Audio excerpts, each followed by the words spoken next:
नमस्कार, मी सुकुमार शहा. अमेरिकेत एक वेगळी आगळी जी प्रथा आहे त्याप्रमाणे इथं जुने मॉन्युमेंट्स, जुन्या बिल्डिंग, जुन्या गोष्टी खूप छान रीतीने प्रिझर्व केल्या जातात.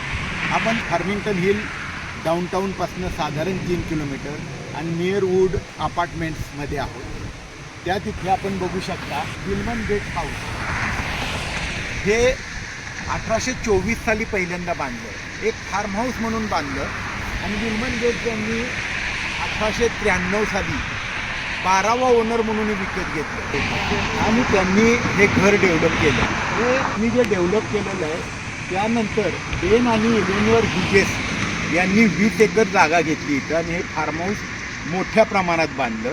ते साधारण 1923 म्हणजे 100 वर्षापूर्वी बांधलेलं आहे. त्यांनी याला नाव मॉर्निंग साईड असं ठेवलं.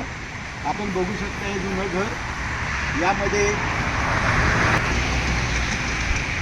बेसमेंट आहे, त्यात 4 बेडरूम आहेत आणि त्या वेळचं अनयुजल म्हणजे आपण बघू शकता त्या कोपऱ्यामध्ये 2 गॅरेजेस आहेत. हे 2 गॅरेजेस असं हे छान मोठं घर बांधलेलं आहे. आता जरी बाहेरनं मेंटेन केलं तरी आत जाऊ देत नाही आणि आज त्यांनी स्टोर यार्ड म्हणूनच साधारण वापरलेलं आहे.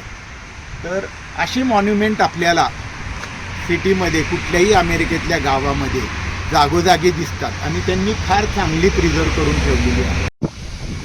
मला नक्की वाटते की तुम्हाला हा व्हिडिओ आवडलाच असेल आणि असेच वेगवेगळे व्हिडिओ पाहण्यासाठी माझ्या चॅनलला सबस्क्राईब करा आणि व्हिडिओ लाईक करा.